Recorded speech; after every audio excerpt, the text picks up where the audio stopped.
నమస్తే న్యూస్ 24 తెలుగుకు స్వాగతం. నా పేరు శ్రీలత. వార్తలోని ముఖ్యాంశాలు ఇప్పుడు చూద్దాం. కూటమి ప్రభుత్వం చేపట్టిన మెగా డిఎస్సిలో అవినీతి జరిగిందని, అందుకు నిరసనగా వైసీపీ పార్టీ అధ్యక్షుడు వైఎస్ జగన్మోహన్ రెడ్డి ఆదేశాల మేరకు సింగనమల నియోజకవర్గం సమన్వయకర్త డాక్టర్ సాకే శైలజనాథ్ ఆధ్వర్యంలో అనంతపురం జిల్లాలోని నార్పల్ మండల కేంద్రంలో గాంధీ సర్కిల్ వద్ద రాష్ట్ర వైసీపీ ప్రధాన కార్యదర్శి నార్పల సత్యనారాయణ రెడ్డి అధ్యక్షతన రిలే నిరాహార దీక్షలు చేపట్టారు. డిఎస్సి నియామక ప్రక్రియలో కూటమి ప్రభుత్వం ఎంతో మంది విద్యార్థులను మోసం చేసిందని, ముఖ్యంగా స్పోర్ట్స్ కోటాలో నియమించిన డిఎస్సి ప్రక్రియలో చాలా అవకతవకలు జరిగాయని, వారికి అనుకూలంగా ఉన్న అనర్హులైనటువంటి విద్యార్థులకు ఉద్యోగాలు ఇచ్చారని, అందుకు నిరసనగా విద్యాశాఖ మంత్రి నారా లోకేష్ బాధ్యత వహించి తక్షణమే రాజీనామా చేయాలని వైసీపీ పార్టీ డిమాండ్ చేస్తుందని శైలజనాథ్ తెలియజేశారు. ఈ నిరాహార దీక్షలో మండల వైసీపీ పార్టీ ముఖ్య నేతలతో సహా వివిధ ఉన్నత స్థానాల్లో ఉన్న వైసీపీ నాయకులు, కార్యకర్తలు తదితరులు పాల్గొన్నారు. ఇంతకుముందు మెరిట్ లిస్ట్ ప్రకారంగా ఉద్యోగాలు ఇచ్చేది, ఎవరికి ఉద్యోగం వచ్చింది, ఎవరికి ఉద్యోగం రాలేదు, మనం ఎన్నో స్థానంలో ఉన్నాము, మనం ఏమేమి అలవర్చుకోవాలనేది మనం చూసుకునే వాళ్ళం లిస్టులో. కానీ ఈసారి అట్లా కాదు, ఎవరికి ఉద్యోగాలు వచ్చినా వాళ్ళకి మాత్రమే మెసేజ్ మాత్రమే పెట్టారు. దీంట్లో ఆంతర్యం ఏమిటో మీరే చెప్పాలి. ఇంతకుముందు లిస్టులో ప్రతి ఒక్కరు 1 నుండి 100 మంది వాళ్ళు ర్యాంక్ ప్రకారంగా ప్రకటించాడు. ఎవరికి ఎక్కడ ఉద్యోగం వచ్చింది, ఎవరికి ఎన్ని మార్కులు వచ్చినాయి, ఎవరు ఎక్కడ మిస్ అయింది అనేది చూసుకునేవాళ్ళు. కానీ ఈసారి అట్లా లేదు, ఉద్యోగం వచ్చిన వాళ్ళకు మాత్రమే మెసేజ్లు పెట్టారు. దాంట్లో ఎవరు ఉద్యోగం వచ్చింది, ఎవరికి ఉద్యోగం రాలేదు, మా పరిస్థితి ఏంటి, మా మెరిట్ లిస్ట్ మా పొజిషన్ ఏంటి అనేది చూసుకోలేకపోయినాం. టెట్ ఎగ్జామ్ అనేది పెట్టారు, దాంట్లో 150 కానీ నాకు 115 మార్కులు వచ్చినాయి, స్టేట్ టాప్ 50 ర్యాంక్లో ఉంటాను. కానీ డిఎస్సి ఎగ్జామ్లో ఎవరెక్కడ రాస్తున్నారో, ఎవరెక్కడ ఆన్లైన్లో జరుగుతున్నారో పారదర్శక అనేది లోపించింది. అటు మరి ముఖ్యంగా ప్రైవేట్ విద్యా సంస్థల్లో పనిచేస్తున్న మా సోదరులకి కాల్ చేయడం జరిగింది. ఇట్లా ప్రోగ్రామ్ జరుగుతుంది వస్తుందా అంటే, లేదు మా స్కూళ్ళకి గట్టి స్ట్రిక్ట్ ఇన్ఫర్మేషన్ ఇచ్చారు, ఎవరు ఇటువంటి ప్రోగ్రాంలో పాల్గొన్నా వాళ్ళ ఉద్యోగాలు కట్టని. ఈ ప్రభుత్వం విధంగా మొండిగా వ్యవహరించడం చాలా అనుమానాలు. అవినీతి అనే ఒక ఫ్యాక్టరీ కడుతూ నిరుద్యోగాల్ని మోసం చేస్తున్న ఈ లీకేజ్ వెంటనే రాజీనామా చేయాలని కోరుకుంటున్నాము. ఈ అప్పుడు మన నారా లోకేష్ గారు ఒక ఫ్యాక్టరీ కట్టాడు. ఏం ఫ్యాక్టరీ అంటే అవినీతి అనే ఫ్యాక్టరీ కట్టాడు. ఈ అవినీతి స్పోర్ట్స్ కోటా కింద మన డిఎస్సి స్కామ్ అనేది ఖచ్చితంగా జరిగింది. ఒలింపిక్స్లో పాల్గొన్న వ్యక్తులకి ఇవ్వలేదు, పేకాట ఆడే వ్యక్తులకు మాత్రమే ఇస్తున్నాడు ఈ నారా లోకేష్. వెంటనే రాజీనామా చేయకపోతే మేము వెంటనే వాళ్ళ ఇంటిని ముట్టడిస్తామని విద్యార్థి విభాగం, యువజన విభాగం తరఫున ఖచ్చితంగా హెచ్చరిస్తున్నాము. ఈ అవకాశం ఇచ్చిన పెద్దలందరికీ నా నమస్కారం.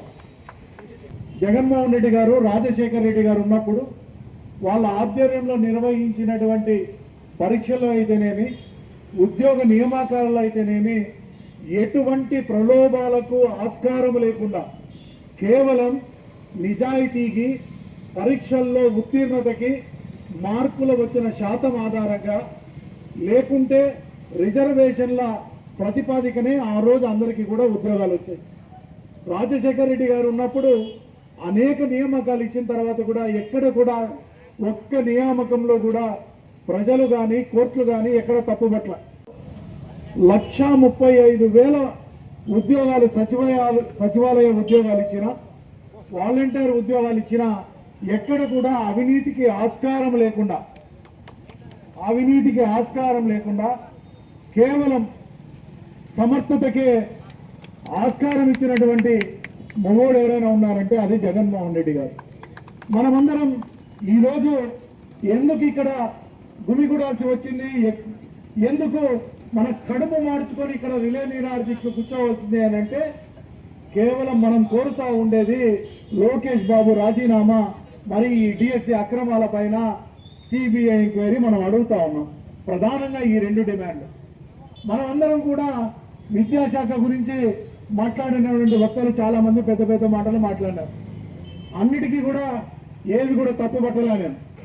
ఈరోజు ఈ నిరాహార దీక్షలో పాల్గొంటున్నటువంటి వాళ్ళందరం కూడా ఈరోజు జడ్జిని కూడా ఆదర్శంగా తీసుకుంటా ఉన్నారు ఈరోజు యువతి యువకులందరూ కూడా. ఎలాగైతే ఢిల్లీలో మెడలు ఉంచి అక్కడ ఉన్నటువంటి విద్యాశాఖ మంత్రిని రాజీనామా చేయించారో, ఇక్కడ ఉన్నటువంటి వైఎస్ఆర్ కాంగ్రెస్ పార్టీ నాయకత్వ శ్రేణి కూడా లోకేష్ రాజీనామా చేసేటటువంటి వరకు కూడా ఈ పోరాటాలు, ఈ దీక్షలు కొనసాగుతాయని తప్పకుండా మీకు అందరికీ కూడా తెలియజేసుకుంటూ ఈ అవకాశాన్ని కల్పించినటువంటి మీ అందరికీ కూడా నా హృదయపూర్వకమైన నమస్కారాలు తెలియజేసుకుంటూ, నేను పెద్ద పెద్ద మాటలు మాట్లాడాలి, మాట్లాడే సిద్ధంగా ఉండేది. నేను ఈరోజు నా స్ట్రైట్గా, అయ్యా మీరిచ్చిన ఉద్యోగాలు మోసం, కనీసం మెరిట్ లిస్ట్ కూడా వేయలేదు మీరు. చివరికి నీటిలో మెరిట్ లిస్ట్ అన్నా వేసినారు. ఒకటో నంబర్ ఎవరిది, 1000 నంబర్ ఎవరిది, 10,000 నంబర్ ఎవరిది, ఎవరని చెప్పేసి ఆ లిస్ట్ అన్నా వేసినారు. మీరు మెరిట్ లిస్ట్ కూడా వేయలేదు. మెరిట్ లిస్ట్ కూడా వేయకుండా ఉద్యోగాలు ఇచ్చిన వాళ్ళకి మేము ఉద్యోగాలు పిలుస్తున్నామని చెప్పి ఒక ఉద్యోగానికి ఒకరినే పిలిచినారు. అక్కడే అసలు విషయం అర్థమవుతుంది. మీరు ఎవరికి ఇవ్వాలనుకున్న వాళ్ళకి ఇచ్చేసినారు.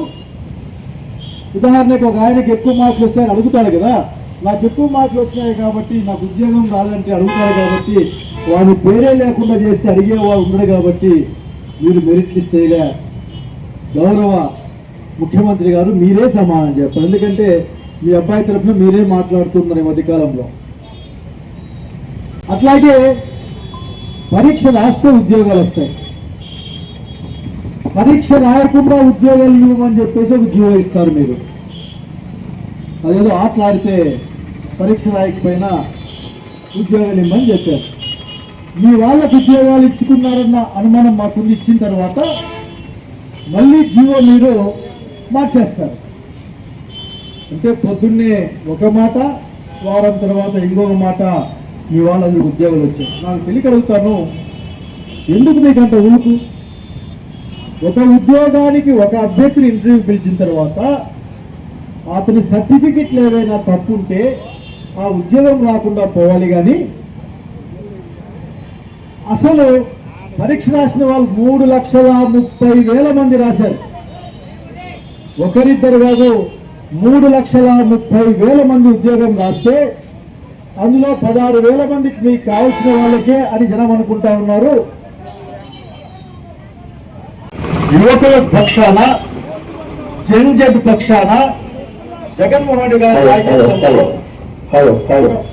మనం కొన్ని మాటలు మాట్లాడడానికి ఇక్కడ ఉన్నాం. మన పిల్లకాయలు అన్నం లేకుండా కడుపు మార్చుకొని నిరాహార చేస్తారు. ఇక్కడ చేస్తా ఉన్నారు. అయ్యా చంద్రబాబు నాయుడు గారు, మీరు ఒక్క నిమిషం మనసు పెట్టి వినాలా. మెరిట్ లిస్ట్ వేయలే మీరు, ఒక ఉద్యోగానికి ఒకరినే పిలిచినారు మీరు, అయినా ఉద్యోగం రాలే. ఇంకా మీ దారుణం చెప్పనా, జోన్ 2లో సుదీప్ అనేవాడికి మొదటి ర్యాంక్ వచ్చింది. వానికి లెటర్ పోలే. లెటర్ పోకపోతే దాన్ని కొంచెం చూసాం. ఏంటంటే ఆ పిల్లకాయ అయ్యారు అవుట్ సోర్సింగ్ కాంట్రాక్ట్ ఉద్యోగంతో పేపర్లు తయారు చేసే విభాగంలో పనిచేస్తారు, ట్రాన్స్లేట్ చేసే విభాగంలో పనిచేస్తారు. ప్రశ్నాపత్రం ఇస్తారు కదా, ఆ పేపర్ తయారు చేసిన వాడికి లేక సహాయం చేసిన వాడికి ర్యాంక్ నెంబర్ 1 వచ్చింది. అక్కడే అర్థమైపోయింది మీ పేపర్ లీక్ అయిపోయిందని. లీక్ అయిపోయిన పేపర్ని అడిగితే ఇన్ని మాటలు మాట్లాడతారు మీరు. ఆ పిల్లోడికి ఉద్యోగం ఇవ్వకపోతే ఆ పిల్లోడు కోర్టుకి వెళ్ళాడు, నాకెందుకు ఉద్యోగం ఇవ్వవు అని. కోర్టు ఏమో మిమ్మల్ని అడిగింది, ఏమని ఈ పిల్లోడు కోర్టుకు వచ్చినాడు, ఈ అభ్యర్థి డిఎస్సి అభ్యర్థి మీ సంజాయి చెప్పండి అని అడిగితే ఇంతవరకు మీరు అఫిడవిట్ దాఖలు చేయలే. ఇది ఒక్కటి చాలు బాబు గారు డిఎస్సి ఎగ్జామ్స్ లో పేపర్ లీక్ అయింది అని చెప్పుకోవడం కోసం. జూడోలో లేని పోటీల్లో పాల్గొని సర్టిఫికేట్లు తెచ్చుకుంటే ఆ సర్టిఫికెట్లు మంచివే కాదా అని చూడకుండా, ఎందుకంటే ముందే మీకు అగ్రిమెంట్లు ఉన్నాయి కాబట్టి ఉద్యోగాలు ఇచ్చేశారు. దాన్ని వైఎస్ఆర్ కాంగ్రెస్ పార్టీ వాళ్ళు గాను అట్లాగే అభ్యర్థులు గాను పరిశీలించాం.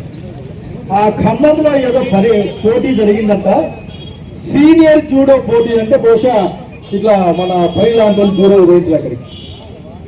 అట్లా వాళ్ళకి సర్టిఫికెట్ ఇస్తే తీరా కనుక్కుంటే అసలుకి ఆ సీనియర్ల పరీక్ష జరగలేదు, పోటీ జరగలేదు, అవి జూనియర్ల పోటీ జరిగిందని ఖమ్మం జూడో అసోసియేషన్ చెప్తుంది. సరేలే అని చెప్పి హైదరాబాద్లో ఉన్న తెలంగాణ జూడో అసోసియేషన్కి వెళ్తే ఇవన్నీ అబ్బాయి చెప్పాడు. అసలుకి అట్లా పోటీలో పెట్టలేదు మేము, సర్టిఫికెట్లు కూడా మావి కాదు అని. నిన్ననే మొన్న చూసిన ఏదో హైడ్రా లాంటి రంగనాథ్ హైడ్రా రంగనాథ్ కూడా ఫోర్జరీ చేశారట తెలంగాణలో. చివరికి అవన్నీ ఫోర్జరీ కాదా అని చూసుకోకుండా ముందే అనుకున్నట్లు ఉద్యోగాలు ఇచ్చేసి మళ్ళా జీవోలు తెచ్చి మూసేసుకుంటే అర్థం కాదా అని అడుగుతా ఉన్నాం. ఇదొక లిస్టు. ఈ జిల్లాలో ఒక ఆయన అంతర్జాతీయంగా ఉత్తర అమెరికా ఖండంలో నేను పాల్గొన్నాను. ఇది సాఫ్ట్ బాల్ అట, సాఫ్ట్ బాల్ అని ఆయన ముందు అప్లికేషన్ పెడతాడు. కానీ ఆయన చూపించిన అప్లికేషన్ ఏందయ్యా, సర్టిఫికేట్ ఏందయ్యా అంటే అనంతపురంలో జరిగింది పెట్టాడు. ఆఖరి ఎక్కడి అమెరికా ఉపఖండం, అమెరికా ఖండం ఎక్కడి అనంతపురం, దాన్ని కనుక్కున్నాం మనం. మనుషులు పంపించి ఎవరి పిల్లగేశ్వర పేరు ఇన్నట్లుంది అని పంపించినాం. అనుకునే పిల్లోడే